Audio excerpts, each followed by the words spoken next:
C കാറ്റിൻ്റെ ഈ പുതിയ എപ്പിസോഡിലേക്ക് ഏവർക്കും ഹൃദയപൂർവ്വമായ സ്വാഗതം. കത്തോലിക്ക സഭയുടെ വിശ്വാസത്തിന് അടിസ്ഥാനമായ സാർവത്രിക മതബോധന ഗ്രന്ഥം വളരെ ആഴത്തിൽ പഠിക്കാനുള്ള ഷാലോം ടിവിയുടെ ഒരു പഠന ശിബിര പ്രോഗ്രാമാണ് സി കാറ്റ്.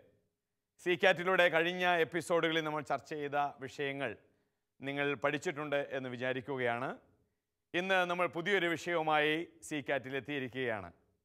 സി കാറ്റിൽ ഈ വിഷയങ്ങൾ നമ്മളോട് സംസാരിക്കുകയും നമ്മുടെ സംശയങ്ങൾക്ക് പരിഹാരം നിർദ്ദേശിക്കുകയും ചെയ്യുന്നത് ഷാലോം പ്രേക്ഷകർക്ക് ഏറ്റവും സുപരിചിതനായ CBCI ദേവീശാസ്ത്ര കമ്മീഷൻ സെക്രട്ടറിയും തലശ്ശേരി ആൽഫ ഇൻസ്റ്റിറ്റ്യൂട്ട് ഡയറക്ടറും വികാരി ജനറലുമായ മോൺസിഞ്ഞോർ ഡോക്ടർ ജോസഫ് പാംബ്ലാനി അച്ഛനാണ്. അച്ഛനെ വളരെ ഹൃദയപൂർവ്വം ഇന്നത്തെ ഈ പ്രോഗ്രാമിലേക്ക് സ്വാഗതം ചെയ്യുന്നു.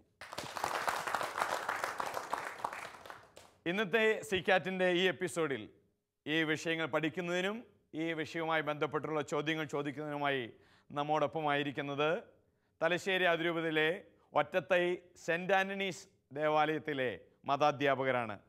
അവരുടെ ബഹുമാനപ്പെട്ട വികാരിയച്ഛൻ ബഹുമാനപ്പെട്ട ഷിബു കീച്ചങ്കിരി അച്ഛനോടൊപ്പം വളരെ താല്പര്യപൂർവ്വം വളരെ നന്നായിട്ട് ഈ വിഷയത്തിൽ അവരുടെ സംശയങ്ങളും മറ്റും ചോദിക്കാൻ തക്കവണ്ണം ചർച്ചയിൽ പങ്കെടുക്കാൻ തക്കവണ്ണം തയ്യാറായി എത്തിച്ചേർന്നിരിക്കുന്ന മതാധ്യാപകരായ നിങ്ങളെ ഈ പ്രോഗ്രാമിലേക്ക് ഈ സി കാറ്റിലേക്ക് വളരെ താല്പര്യപൂർവ്വം സ്വാഗതം ചെയ്യുന്നു.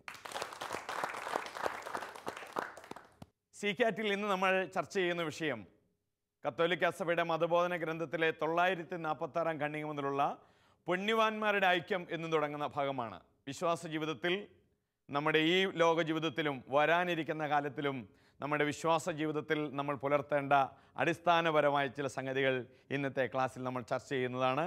ചർച്ചയെ മുന്നോട്ട് നയിക്കാൻ വേണ്ടി വളരെ സ്നേഹപൂർവ്വം പാംബ്ലാനി അച്ഛനെ ക്ഷണിക്കുന്നു.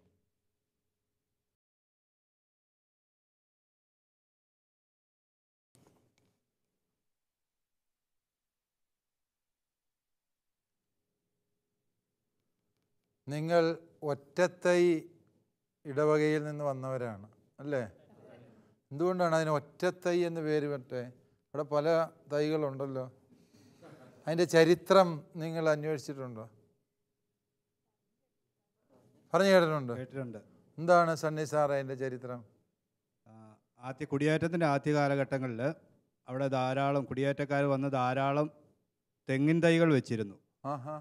അപ്പം തെങ്ങിൻ തൈകൾ വെച്ചിരുന്നത് അവിടുത്തെ ഒരു അക്രൈസ്തവനായ വ്യക്തിയാണ്. അദ്ദേഹത്തിൻ്റെ പറമ്പിൽ ഒരു ദിവസം ഈ കുടിയേറ്റത്തിൻ്റെ ആദ്യ കാലഘട്ടത്തിൽ അവിടെ കാട്ടാനകളൊക്കെ ഉണ്ടായിരുന്നു. അപ്പം കാട്ടാന ഇറങ്ങി ആ പറമ്പിലെ തെങ്ങിൻ തൈകൾ മുഴുവൻ നശിപ്പിച്ച് കളഞ്ഞു. അതിൽ ഒരു തൈ മാത്രം അവശേഷിച്ചു. അതുകൊണ്ട് ആ ഒരു തൈ അവശേഷിച്ചുകൊണ്ട് ആ സ്ഥലത്തിന് ഒറ്റത്തൈ എന്ന് പേര് വന്നു. ദൈവത്തിനറിയാം, നേരെ ആയിരിക്കും അല്ലേ? ഓക്കെ. ഏതാണെങ്കിലും ആ ഒറ്റത്തൈ ദേശത്ത് നിന്ന് വന്ന് നിങ്ങൾ ഇന്ന് പഠിക്കുന്നത് രക്ഷയുടെ ഒരു വലിയ രഹസ്യമാണ്. അത് മരണാനന്തര ജീവിതത്തെക്കുറിച്ചാണ്. പുണ്യവാന്മാരുടെ ഐക്യം, പാപങ്ങളുടെ മോചനം, ശരീരത്തിൻ്റെ ഉയർപ്പ്, നിത്യജീവിതം, ഇത്രയുമാണ് നമ്മൾ ഈ എപ്പിസോഡുകളിൽ ചർച്ച ചെയ്തിരുന്നത്. വിശ്വാസ പ്രമാണത്തിൻ്റെ 12 സത്യങ്ങളെയാണ് നമ്മൾ ഈ കഴിഞ്ഞ എപ്പിസോഡുകളിലായി മുഴുവനായി ചർച്ച ചെയ്തിരുന്നത്. ഇപ്പോൾ നമ്മൾ അതിൻ്റെ അവസാന ഭാഗത്ത് എത്തിയിരിക്കുകയാണ്. ഏതാണ്? നിത്യജീവൻ. നിത്യജീവൻ എന്ന് പറയുമ്പോൾ ഉദ്ദേശിക്കുന്നത് എന്താണ്? നമ്മൾ നിത്യമായും ജീവിക്കാനുള്ളവരാണ്. ഒരു മനുഷ്യാത്മാവ് നിത്യതയോളം ആയുസ്സുള്ളതാണ്. അതുകൊണ്ട് നമ്മൾ ആരും മരിക്കില്ല എന്ന വലിയ രഹസ്യം. പൗലോസ് അപ്പോസ്തലൻ പറഞ്ഞതുപോലെ കണ്ണിമയ്ക്കുന്ന വേഗത്തിൽ നാം എല്ലാം രൂപാന്തരപ്പെടുകയാണ്. ക്രിസ്തീയത അല്ലെങ്കിൽ ഈശോ മിശിഹ ഈ ലോകത്തെ പഠിപ്പിച്ച ഏറ്റവും വലിയ രഹസ്യം എന്താണ്? മനുഷ്യ, നീ മർത്യനല്ല, അമർത്യനാണ്. നിനക്ക് നിത്യതയിൽ പങ്കാളിത്തമുണ്ട്. ലോകത്തോട് ക്രിസ്തുമതത്തിന് പറയാനുള്ള ഏറ്റവും വലിയ സന്ദേശം അതാണ്. നാം നിത്യതയുടെ മക്കളാണ് എന്നത്. എല്ലാ മനുഷ്യനും നിത്യതയുടെ ഭാഗമാകാനുള്ള വിളിയുണ്ട് എന്ന സത്യം. നിത്യജീവൻ എന്ന് പറയുമ്പോൾ മനുഷ്യൻ്റെ അന്ത്യങ്ങൾ നിങ്ങൾ വേദപാഠ ക്ലാസ്സിൽ പഠിച്ചിട്ടുണ്ട്. ഏതൊക്കെയാണ്? മനുഷ്യൻ്റെ അന്ത്യങ്ങൾ 4. 1 മരണം, 2 വിധി, 3 സ്വർഗം, 4 നരകം. അത് മാത്രം കൃത്യമായിട്ട് അറിയാം എല്ലാവർക്കും അല്ലേ? 4 നരകം. ഓക്കെ. അപ്പോൾ ഈ 4 അന്ത്യങ്ങൾ എന്നാണ് പറയുന്നത്. വാസ്തവത്തിൽ മനുഷ്യന് അന്ത്യമേ ഇല്ല. മനുഷ്യൻ എവിടെ എത്തുന്നു? ദൈവത്തിൽ എത്തിച്ചേരുന്നു. ഈ 4 അന്ത്യങ്ങളെക്കുറിച്ചുള്ള പ്രബോധനമാണ് നമ്മൾ ഈ എപ്പിസോഡുകളിൽ ചർച്ച ചെയ്യുക. എന്താണ് സ്വർഗം? സ്വർഗം എന്ന് പറഞ്ഞാൽ അതൊരു സ്ഥലമല്ല, മറിച്ച് പരിശുദ്ധ ത്രിത്വത്തിൻ്റെ കൂട്ടായ്മയിൽ നമുക്ക് പങ്കാളിത്തം ലഭിക്കുക. മറ്റൊരു ഭാഷയിൽ പറഞ്ഞാൽ ഈശോമിശിഹായോടൊത്ത് നാം ആയിരിക്കുന്ന അവസ്ഥയാണ് സ്വർഗം. ഇനിയും ഒരു വിശദീകരണം വേണമെങ്കിൽ ഈശോ തൻ്റെ കുരിശുമരണത്തിലൂടെ നേടിത്തന്ന വരപ്രസാദം അതിൻ്റെ പൂർണ്ണതയിൽ അനുഭവിക്കുന്ന അവസ്ഥയാണ് സ്വർഗം എന്ന് പറയും. അതുകൊണ്ട് സ്വർഗത്തെ ഒരു സ്ഥലവുമായി ബന്ധപ്പെടുത്തി മനസ്സിലാക്കാതെ ദൈവത്തോട് ബന്ധിപ്പിച്ച് മനസ്സിലാക്കണം. ദൈവ ഐക്യത്തിലായിരിക്കുന്ന അനുഭവമാണ് സ്വർഗം എന്ന് പറയുക. ഈ സ്വർഗത്തിൽ പ്രവേശിക്കാൻ വേണ്ടി പാപമോചനം നേടിയിട്ടുള്ള വ്യക്തികൾ, എന്നാൽ കാലിക ശിക്ഷകളുടെ പരിഹാരം പൂർത്തിയാക്കാത്ത വ്യക്തികൾ, അവർക്ക് വേണ്ടിയുള്ളതാണ് ശുദ്ധീകരണ സ്ഥലം. എല്ലാ ശുദ്ധീകരാത്മാക്കളും സ്വർഗത്തിൽ എത്തിച്ചേരാനുള്ളവരാണ്. കാരണം അവരുടെ നിത്യശിക്ഷ ഒഴിവായി കഴിഞ്ഞതാണ് എന്ന് തിരുസഭ വ്യക്തമായി പഠിപ്പിക്കുന്നു.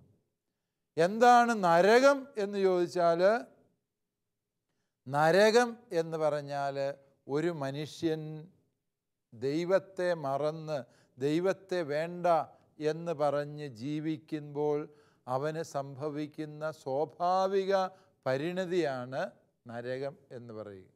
സ്വർഗത്തിൽ പോകാൻ ദൈവകൃപ വേണം. അതേസമയം നരകത്തിൽ പോകാൻ ദൈവത്തിൻ്റെ ഒരു ഇടപെടലും വേണ്ട. മനുഷ്യന് തന്നെ ചെന്നെത്താവുന്ന ഒരു സ്ഥലമാണ് ഏത്? നരകം എന്ന് പറയുന്നത് അല്ലേ?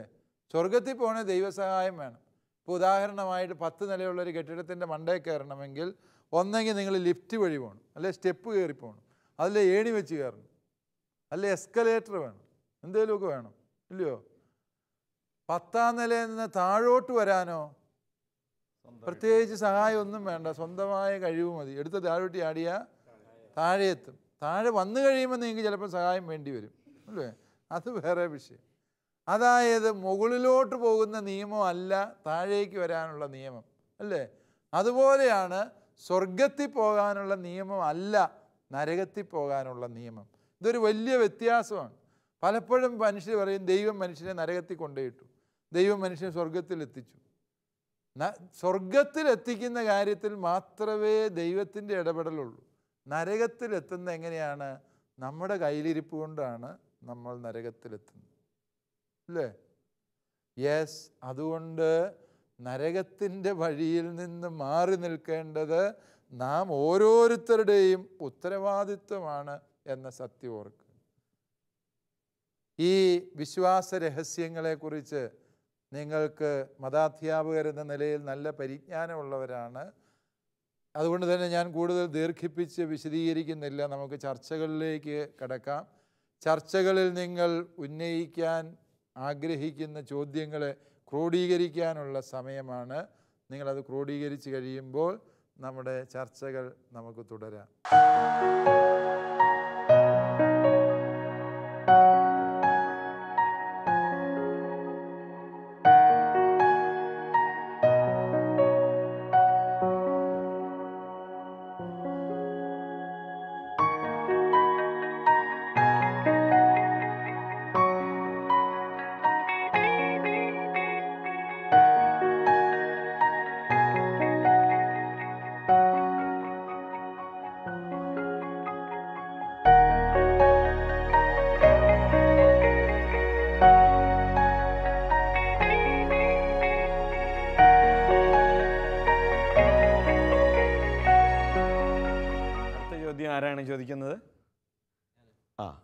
സോണി സാറ് ചോദിക്കൂ.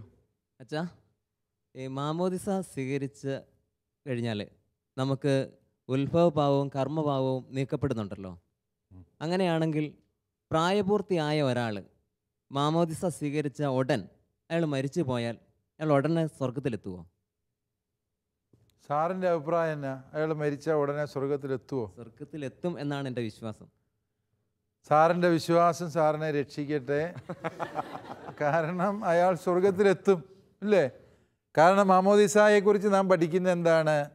ഒരു വ്യക്തി മാമോദിസ സ്വീകരിക്കുന്നതിലൂടെ ജന്മപാപം ഇല്ലാതായി കർമ്മപാപം ഉണ്ടെങ്കിൽ അത് നീക്കം ചെയ്യപ്പെടുന്നു, അല്ലേ? അതായത് കുഞ്ഞുങ്ങൾക്ക് കർമ്മപാപമില്ല, ശിശു മാമോദിസയാണെങ്കിൽ കർമ്മപാപമില്ല. അതുകൊണ്ടാണ് ഉണ്ടെങ്കിൽ പ്രായപൂർത്തിയായ മനുഷ്യനാണെങ്കിൽ കർമ്മപാപം വശം പോലെ ഉണ്ട് താനും, അല്ലേ? അത് മോചിച്ചു, അയാൾ പിന്നെ കുമ്പസാരിക്കേണ്ട കാര്യമില്ല. അതുകൊണ്ടാണ് ഈ പ്രായപൂർത്തിയായവരുടെ മാമോദീസ കഴിഞ്ഞാൽ ഉടൻ അവർക്ക് വിശുദ്ധ കുർബാന സ്വീകരിക്കാം. കാരണം എന്താണ്? വേറെ കുമ്പസാരത്തിൻ്റെ ആവശ്യമില്ല. അത് കഴിഞ്ഞ് അവർ വല്ലതും പാപം ചെയ്താൽ അവർ കുമ്പസാരിച്ചാൽ മതി. കുമ്പസാര സമയത്ത് സർവകർമ്മപാപങ്ങളും സമ്പൂർണമായും ഈശോയുടെ തിരുരക്തത്താൽ കഴുകി മോചിക്കപ്പെട്ടു. ആ വ്യക്തി ദൈവത്തിൻ്റെ മകനായി മകളായി മാറ്റപ്പെട്ടു എന്നാണ് തിരുസഭ പഠിപ്പിക്കുന്നത്. അതുകൊണ്ട് അത് മാമോദീസ സ്വീകരിച്ച് കഴിഞ്ഞ് പുറത്തേക്ക് ഇറങ്ങുന്ന നേരത്ത് കാല് തന്നെ വീണ ഒരാൾ പള്ളിയിൽ വെച്ച് തന്നെ മരിച്ചു പോയെന്ന് വിചാരിക്കും. അതാണ് ഉടനെ മരിച്ചെന്ന് സാർ ഉദ്ദേശിച്ചത്. അങ്ങനെ മരിച്ചാൽ തീർച്ചയായും അല്ലെ മാമോദിസ സ്വീകരിച്ചതിൻ്റെ വലിയ സന്തോഷം കൊണ്ട് അറ്റാക്ക് വന്നായിരിക്കും. അങ്ങനെ സംഭവിക്കുക, അല്ലേ? അങ്ങനെ മരിച്ചാൽ ആൾ സ്വർഗത്തിൽ പോകുമോ എന്ന് ചോദിച്ചാൽ തീർച്ചയായും ആ വ്യക്തി സ്വർഗത്തിലാണ്. ഓക്കെ അച്ഛാ, ഇനി ആരാണ് ചോദിക്കുന്നത്? അടുത്ത ചോദ്യം ഷൈനി ടീച്ചർ ചോദിക്കൂ. അച്ഛാ, വീണ്ടും പാപത്തെക്കുറിച്ച് തന്നെയാണ് സംശയം. പാപത്തിൻ്റെ ഫലമാണ് മരണം എന്ന വിശുദ്ധ ഗ്രന്ഥം നമ്മളെ പഠിപ്പിക്കുന്നുണ്ട്. അങ്ങനെയെങ്കിൽ ജനനത്തോടെ കുട്ടികൾ മരിക്കുന്നുണ്ട്, അമ്മയുടെ ഉദരത്തിൽ വെച്ച് കുട്ടികൾ മരിക്കുന്നുണ്ട്, ബുദ്ധിവൈകല്യമുള്ളവർ മരിക്കുന്നുണ്ട്. അത് ഉത്ഭവപാപത്തിൻ്റെ ഫലമായിട്ടാണോ അവരുടെ മരണം? പിന്നെ അങ്ങനെയാണെങ്കിൽ അവരുടെ വിധി എങ്ങനെയായിരിക്കും? എന്തെങ്കിലും പ്രത്യേകതകളുണ്ടാവുമോ? യെസ്, റോമാലേഖനത്തിലെ 6:23 വാചകമുണ്ട്. പാപത്തിൻ്റെ ശമ്പളമാണ് മരണം എന്നൊരു വാചകമുണ്ട്. ആ വചനം വെച്ചുകൊണ്ടാണ് പലരും മരണത്തിൻ്റെ കാരണം പാപമാണ് എന്നുള്ള യാഥാർത്ഥ്യം ചിന്തിക്കുന്നത്. പക്ഷെ നമ്മൾ മനസ്സിലാക്കുക, മനുഷ്യൻ്റെ മരണം എന്ന് പറയുന്നത് ഇന്ന് നാം കാണുന്ന രീതിയിൽ ഉള്ള മരണത്തെ അല്ല അവിടെ വിശേഷിപ്പിക്കുന്നത്. മരണം ലോകത്ത് രംഗപ്രവേശം ചെയ്തത് ഒരുവൻ്റെ പാപം മൂലമാണ്. ആദത്തെ ദൈവം സൃഷ്ടിച്ചത് എന്നും പറുദീസായിൽ ഇങ്ങനെ ബാക്കി പഴങ്ങളും തിന്നിങ്ങനെ ജീവിക്കാൻ വേണ്ടി ആയിരുന്നോ? അല്ലല്ലോ. ആദത്തെ ദൈവം സൃഷ്ടിച്ചത്, ഞാൻ പലപ്പോഴും ചിന്തിച്ചിട്ടുണ്ട്, ടീച്ചർ ചോദിച്ച ഈ ചോദ്യം. ആദാമിനെ ദൈവം സൃഷ്ടിച്ചത് ഇങ്ങനെ പഴവും തിന്ന് ഈ കാ മാത്രം തിന്നത്തില്ല, ഇല്ലേ? ഇത് നല്ല നമ്പ്യാര് മാങ്ങ, നമ്മുടെ ഇവിടുത്തെ മാങ്ങ ആണത്, മലബാറിലെ ഒരു പ്രസിദ്ധമായ മാങ്ങയാണ്. ആ മാങ്ങ മാത്രം തിന്നത്തില്ല, ഈ കോമാങ്ങ, മൂവാണ്ടൻ, സേലം, അൽഫോൻസ ഇതൊക്കെ തിന്നാം. അതൊക്കെ തിന്ന് ഇവന്മാരിങ്ങനെ കാലാകാലം മാങ്ങായും തിന്ന് ജീവിക്കാനാണ് അവനെ വിളിച്ചത്? അതെയോ? അല്ല. മനുഷ്യനെ ദൈവം സൃഷ്ടിച്ചപ്പോഴേ മനുഷ്യനെക്കുറിച്ച് ദൈവത്തിന് പദ്ധതിയുണ്ട്. എന്താണ്? തന്നെ അറിഞ്ഞ് സ്നേഹിച്ച് തൻ്റെ പ്രമാണങ്ങളുടെ വഴിയിൽ തൻ്റെ തിരുഹിതമനുസരിച്ച് തന്നോട് ഐക്യപ്പെടുക എന്നുള്ളതാണ് മനുഷ്യനെക്കുറിച്ചുള്ള ദൈവിക പദ്ധതി. അതുകൊണ്ട് ദൈവസന്നിധിയിലേക്ക്, ഈ ഭൗമിക അസ്തിത്വത്തിൽ നിന്ന് ദൈവിക കൂട്ടായ്മയിലേക്കുള്ളൊരു മാറ്റം പാപം ചെയ്തില്ലായിരുന്നെങ്കിലും ആദാമിന് സംഭവിക്കേണ്ടതുണ്ടായിരുന്നു എന്ന് നാം മനസ്സിലാക്കേണ്ടതുണ്ട്. അതേസമയം പാപത്തിലൂടെ ആ മാറ്റം എന്തായിത്തീർന്നു? ഒരുതരം ശൂന്യതാബോധത്തിലേക്ക്, ഇല്ലാതാകലിലേക്ക്, അതിനെ നമ്മൾ മർത്യത, മരണം എന്ന് വിളിക്കുന്ന അവസ്ഥ ഉണ്ടായി എന്നേ ഉള്ളൂ. അതുകൊണ്ട് മരണത്തെ അതിൽ തന്നെ ഒരു തിന്മയായി വിലയിരുത്തേണ്ട ഒരു കാര്യവുമില്ല. കർമ്മപാപമില്ലാത്ത കുഞ്ഞുങ്ങളുടെ മരണം എന്ന് പറഞ്ഞാൽ അവർ ദൈവസന്നിധിയിൽ അപ്പോൾ തന്നെ എത്തിച്ചേരാനുള്ള കൃപയോടെ അവർ ആയിരിക്കുന്നു. അമ്മയുടെ ഉദരത്തിലായിരിക്കുമ്പോൾ ഒരു കുഞ്ഞ് മരിച്ചു, അല്ലെങ്കിൽ ഗർഭഛിദ്രം നടത്തുന്ന ചില അമ്മമാരുണ്ട്. അവർ കുഞ്ഞുങ്ങളുടെ മരണത്തിന് ഉത്തരവാദികളാണ്. പക്ഷെ നമുക്കറിയാം, ആ കുഞ്ഞ് നിത്യനാശത്തിൽ പോകുമോ? അത് ചെയ്തിട്ട് അനുദപിക്കാത്ത അമ്മ ചിലപ്പോൾ നിത്യനാശത്തിൽ പോകും, അല്ലാണ്ട് കൊച്ചു പോവുകയല്ല. ആ കുഞ്ഞിന് വേണ്ടിയും കൂടിയാണ് ഈശോ കാൽവരിയിലെ കുരിശിൽ മരിച്ചത്, അല്ലേ? ഈശോയ്ക്ക് വേണ്ടി മരിച്ച രക്തം ചിന്തിയ കുഞ്ഞിപ്പൈതങ്ങളുണ്ട് ഹെറോദ് രാജാവിൻ്റെ കാലത്ത്. അങ്ങനെ ആ കുഞ്ഞിപ്പൈതങ്ങൾ ഈശോയ്ക്ക് വേണ്ടി മരിച്ചവരാണ്. അതുപോലെ അമ്മയുടെ ഉദരത്തിലായിരിക്കുന്ന, ഇപ്പം സ്വാഭാവികമായി മരിച്ചു പോകുന്ന കുഞ്ഞുങ്ങളുണ്ട്, മാതാപിതാക്കളുടെ സമ്മതത്തോടെ കൊല്ലപ്പെടുന്ന കുഞ്ഞുങ്ങളുണ്ട്. അവരുടെ എല്ലാം രക്ഷ ഈശോയുടെ കുരിശിലെ ബലിയുടെ യോഗ്യതയാൽ ദൈവം അവർക്ക് നൽകുന്നു എന്ന് തന്നെയാണ് നാം വിശ്വസിക്കേണ്ടത്. കാരണം സ്വന്തം കാരണത്താലല്ലാതെ ഈശോ മിശിഹായുടെ രക്ഷയുടെ കൗദാശിക വരപ്രസാദം അനുഭവിക്കാൻ കഴിയാത്തവർക്ക് ദൈവം ആ വരപ്രസാദം ദൈവത്തിന് മാത്രം അറിയാവുന്ന വഴികളിലൂടെ നൽകുന്നു എന്നാണ് തിരുസഭ പഠിപ്പിക്കുന്നത്. അതുകൊണ്ട് ആ കുഞ്ഞുങ്ങളുടെ രക്ഷയെക്കുറിച്ച് നമ്മൾ ആരും ആശങ്കപ്പെടേണ്ട കാര്യമില്ല. അത് ദൈവം ഉറപ്പുവരുത്തുന്ന രക്ഷയുടെ ഭാഗമാണത്. ഓക്കെ, താങ്ക് യു അച്ഛാ. ഇനി ആരാണ് ചോദിക്കുന്നത്? സണ്ണി സാറാണ് ചോദിക്കുന്നത്. സണ്ണി സാർ ചോദിക്കൂ. അച്ചോ, ഈശോയോട് കൂടി കുരിശിൽ തറയ്ക്കപ്പെട്ട കള്ളന്മാരിൽ ഒരാൾ പശ്ചാത്തപിച്ച് അന്നേരം പർദീസ അവകാശമാക്കി. ഈശോ പറഞ്ഞു, നീ ഇന്ന് എന്നോട് കൂടി പർദീസയിലായിരിക്കുമെന്ന്. അപ്പോൾ പാപം ചെയ്യുന്ന ഒരു വ്യക്തിയെ അദ്ദേഹം മരിക്കുന്നതിന് തൊട്ട് മുൻപ് പശ്ചാത്തപിക്കാൻ ഇടവന്നാൽ ആ വ്യക്തിയുടെ ആത്മാവ് നേരെ സ്വർഗത്തിലേക്ക് പോവുകയില്ലേ? ഇതേക്കുറിച്ചുള്ള അച്ഛൻ്റെ അഭിപ്രായം എന്താണ്? സാറ് പശ്ചാത്തപിക്കാൻ ഇച്ചിരി കൂടെ താമസിക്കുന്നുണ്ട് അല്ലേ, ഉദ്ദേശിക്കുന്നുണ്ട്? ഒറ്റത്തേക്കാർ ചിലപ്പോൾ സാറിനെ സപ്പോർട്ട് ചെയ്യാൻ ചോദിക്കും. അത് നല്ല ചോദ്യമായിരുന്നു. അങ്ങനെ ജീവിച്ചിരുന്ന ചിലരുണ്ടെന്നാണ് പറഞ്ഞത്. നമ്മുടെ സാക്ഷാൽ കോൺസ്റ്റന്റൈൻ ചക്രവർത്തി മാമോദീസ പോലും സ്വീകരിക്കുകയില്ലായിരുന്നെന്നാണ് പറഞ്ഞത്. മരിക്കാൻ നേരത്തെ തൊട്ട് മുമ്പ് മതി. മാമോദീസ സ്വീകരിച്ച് കഴിഞ്ഞാൽ കുറേ കൂടെ മര്യാദക്കാരനായിട്ട് ജീവിക്കേണ്ടി വരും. ആകെ പ്രശ്നമാണ്. അതുകൊണ്ട് ഈ കുത്തഴിഞ്ഞ ജീവിതം നയിക്കാൻ വേണ്ടി കുറേ കാലം മാമോദീസ ഇല്ലാതെ മരിക്കാൻ നേരത്തെ ഞാൻ സ്വീകരിച്ചോളാം എന്നും പറഞ്ഞ് പുള്ളിയെ നീട്ടിവെച്ചു എന്നൊരു പാരമ്പര്യം സഭാചരിത്രത്തിലുണ്ട്. അങ്ങനെ ചിന്തിക്കുന്ന മനുഷ്യരുമുണ്ട്, അല്ലേ? സാറിപ്പോൾ പരസ്യമായി ചോദിച്ചു എന്നുള്ളത് സത്യമാണ്. നല്ല കള്ളനെയൊക്കെ കൂട്ടുപിടിച്ചാണ്. എന്തിനാ നല്ല കള്ളൻ്റെ കാര്യം? നമ്മുടെ എല്ലാവരുടെയും കാര്യം അതൊക്കെ തന്നെയാണ്. നന്നാകണം എന്ന് നമുക്ക് ആഗ്രഹമുണ്ട്, അല്ലേ? മതാധ്യാപകർക്ക് പോലും ഉണ്ട് നന്നാകണം എന്നുള്ള ആഗ്രഹം, അല്ലേ? പക്ഷേ നമ്മളെന്നാ വിചാരിക്കുന്നത്, ആ സമയമുണ്ടല്ലോ, കുറച്ചുകൂടെ കഴിഞ്ഞിട്ടാട്ടെ, അല്ലേ? ഈ 50 നോമ്പ് വരെ ഞാൻ മദ്യപിക്കുകയുള്ളൂ എന്ന് പറഞ്ഞ ചില ചേട്ടന്മാർ തച്ചിനിരുന്ന് കുടിക്കുന്നതാണ്. അങ്ങനെ കുടിക്കുന്നവൻ 50 നോമ്പിലും ഇരുന്ന് കുടിക്കും, അല്ലേ? കാരണം എന്താണ് എന്ന് ചോദിച്ചാൽ പാപത്തെ ഇഷ്ടപ്പെടുക എന്നാണ് അർത്ഥം. മാനസാന്തരം നീട്ടിവെക്കുക എന്ന് പറയുമ്പോൾ അതിൻ്റെ അർത്ഥം എന്താണ്? ഞാൻ പാപത്തെ ഇഷ്ടപ്പെടുന്നു, പാപത്തിൻ്റെ അധിനാഥനായ സാത്താനുമായുള്ള സഹവാസം എനിക്ക് സന്തോഷകരമാണ് എന്നാണ് അതിൻ്റെ അർത്ഥം. അത് അപകടകരമായൊരു ചിന്താഗതിയാണ്. സാത്താനോടൊത്ത് സഹവസിക്കുന്നവന് മരണത്തിൻ്റെ തൊട്ട് മുമ്പ് രക്ഷയുടെ അനുഗ്രഹം ആരാ കൊണ്ടേ കൊടുക്കുക? ഏതാണേലും പിശാച് കൊടുക്കുകയല്ലോ. പിശാച് അവനെ അനുദപിക്കാൻ അവസരമില്ലാതെ, സഭയുടെ കൂദാശകളുടെ വരപ്രസാദം സ്വീകരിക്കാൻ അവസരം കിട്ടാതെ സാത്താൻ അവനെ നിത്യനാശത്തിലെത്തിക്കും. യോഹന്നാൻ 10:10 പറയുന്നുണ്ട് പിശാചിൻ്റെ പണി ഏതാണ്? അവൻ വരുന്നത് മോഷ്ടിക്കാനും കൊല്ലാനും നശിപ്പിക്കാനും. പിശാചിന് അതേ അറിയത്തുള്ളൂ. അതുകൊണ്ട് മാനസാന്തരത്തെ നീട്ടിവയ്ക്കുക എന്ന് പറയുന്നത് ദൈവത്തെ വേണ്ട, ദൈവത്തെക്കാളും എനിക്കിഷ്ടം പിശാചിനെയാണ് എന്ന് നമ്മൾ പ്രഖ്യാപിക്കുന്നതിന് തുല്യമാണ്.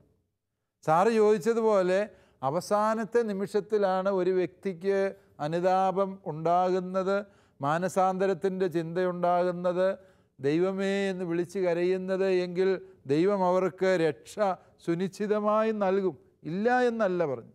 പക്ഷേ ബോധപൂർവം മാനസാന്തരത്തിൻ്റെ അവസരങ്ങളെ തട്ടിമാറ്റി ജീവിക്കുന്നവർക്ക് അവസാന നിമിഷത്തിൽ അനുദപിക്കാനുള്ള അവസരം കിട്ടാൻ വഴിയില്ല എന്നുള്ളതാണ് സത്യം.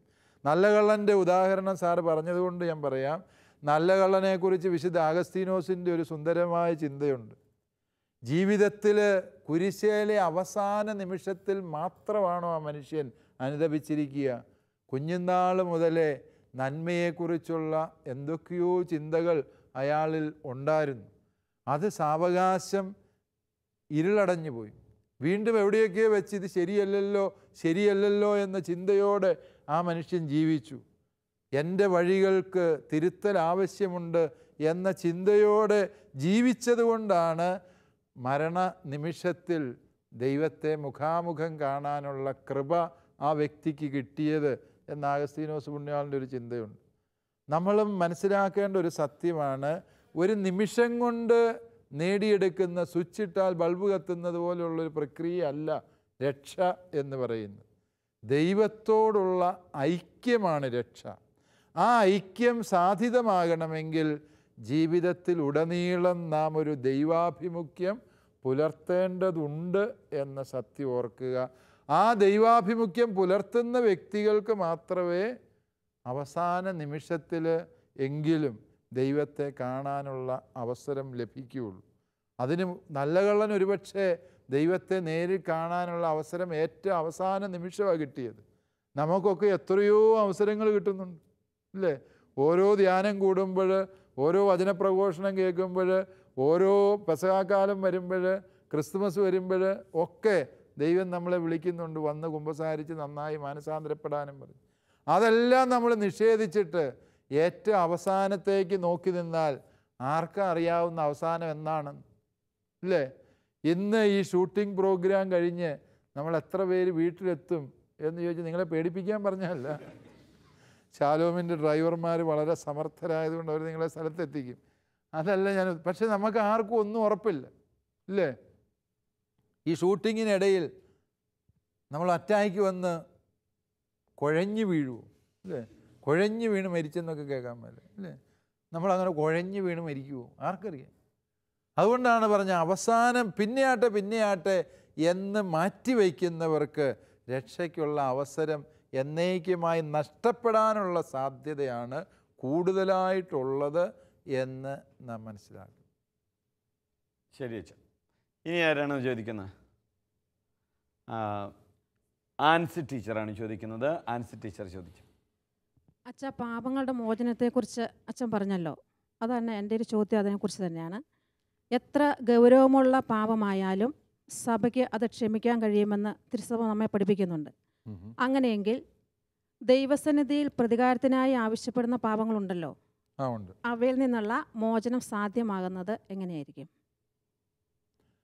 ദൈവസന്നിധിയിൽ പ്രതികാരത്തിന് വേണ്ടി ആവശ്യപ്പെടുന്ന തിന്മകൾ എന്ന് പറഞ്ഞ് നമ്മൾ നമസ്കാര പുസ്തകത്തിൽ പഠിച്ചിട്ടുണ്ട് അല്ലേ? ടീച്ചറിൻ്റെ ചോദ്യം അതുമായി ബന്ധപ്പെട്ട ഏതൊക്കെയാ തിന്മകൾ? മനഃപൂർവ്വം കൊലപാതകം ചെയ്യുന്നത്, പ്രകൃതി വിരുദ്ധ ലൈംഗിക പാപങ്ങൾ ചെയ്യുന്നത്, അനാഥരെയും വിധവകളെയും പീഡിപ്പിക്കുന്നത്,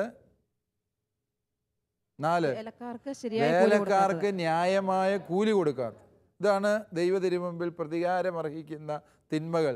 ഇവയൊക്കെയും അനുദപിച്ച് കുമ്പസാരിച്ചാൽ പൂർണ്ണമായും മോചനം കുമ്പസാരത്തിലൂടെ തന്നെ ലഭിക്കുന്ന പാപങ്ങളാണ് എന്നാണ് സഭ പഠിപ്പിക്കുക. പിന്നെ എന്തിനാണ് ഇവയെ ദൈവ തിരുമുമ്പിൽ പ്രതികാരമർഹിക്കുന്ന തിന്മകൾ എന്ന് പറഞ്ഞാൽ ആ പാപത്തിൻ്റെ ഗൗരവം സൂചിപ്പിക്കുവാൻ വേണ്ടിയാണ്. ദൈവത്തിൻ്റെ പ്രപഞ്ചത്തിലെ പദ്ധതിയെ അതിനാൽ തന്നെ തകിടം മറിക്കുന്ന പ്രക്രിയയാണ് ഇത് 4. കൊലപാതകം ദൈവത്തിന് മാത്രം അധികാരമുള്ള ജീവൻ്റെ മേഖലയിലേക്കുള്ള മനുഷ്യൻ്റെ കയ്യേറ്റമാണ്. പ്രകൃതി വിരുദ്ധ ലൈംഗിക പാപങ്ങൾ എന്താണ് അതിൻ്റെ അർത്ഥം? ദൈവം നിശ്ചയിച്ച ഒരു പ്രജനന പ്രക്രിയയുണ്ട് മനുഷ്യന്.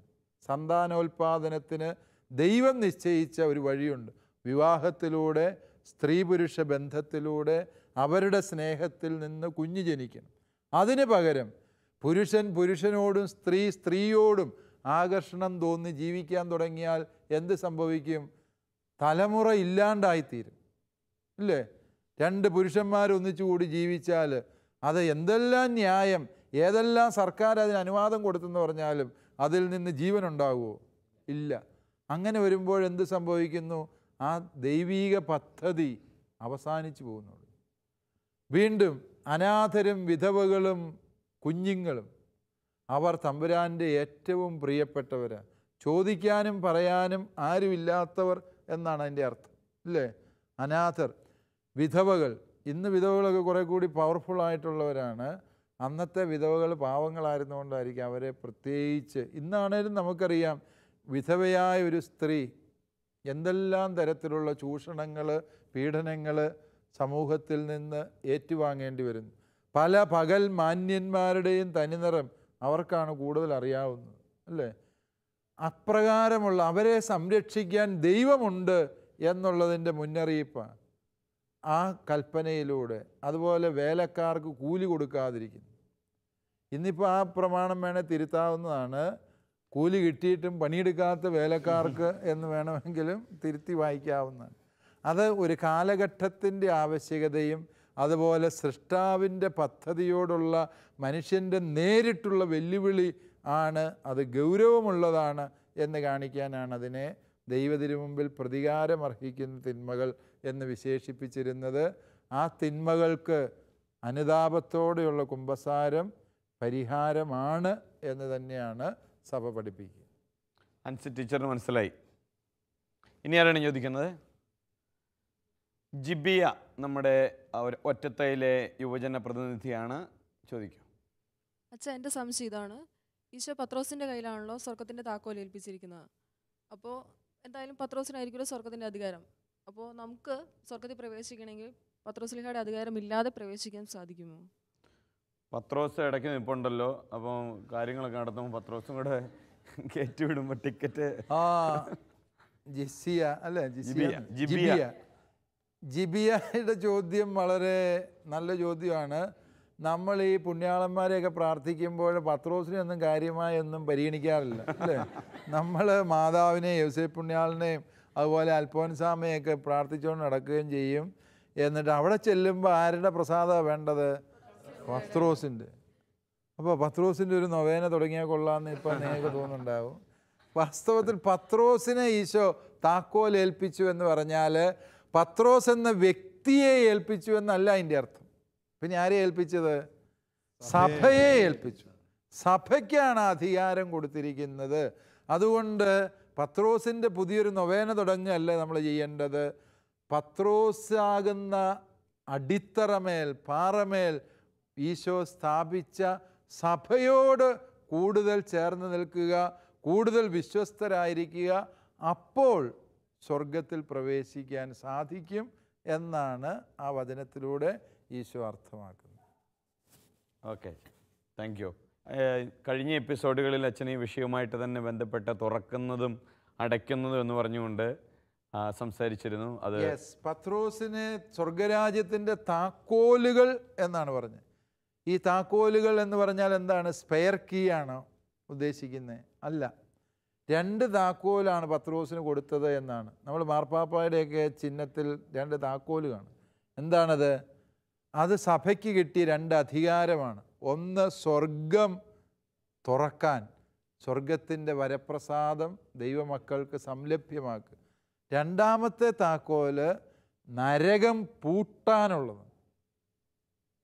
എന്ന് പറഞ്ഞാൽ നാരകീയ ശക്തിയായ സാത്താനും അവൻ്റെ പ്രവർത്തനങ്ങളും ദൈവമക്കളുടെ മേൽ ദോഷം വരുത്താതിരിക്കാനുള്ള അധികാരം, സാത്താനെ ബന്ധിക്കാനും ബഹിഷ്കരിക്കാനും സാത്താൻ്റെ പ്രവർത്തനങ്ങൾ ഇവിടെ നിർമ്മാർജ്ജനം ചെയ്യാനുമുള്ള അധികാരവും തിരുസഭയ്ക്കാണ് നൽകിയിരിക്കുന്നത്.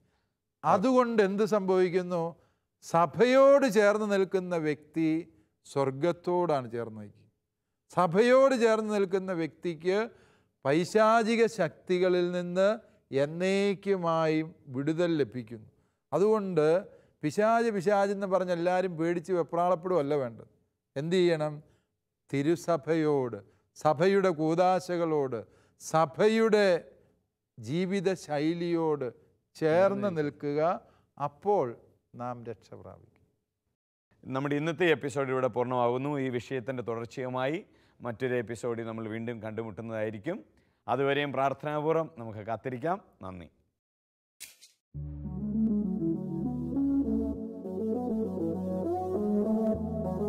CCAT പ്രോഗ്രാമിന്റെ മുൻ എപ്പിസോഡുകൾ കാണുവാൻ ലോഗോൺ ചെയ്യൂ www.shalomtv.tv/ccat.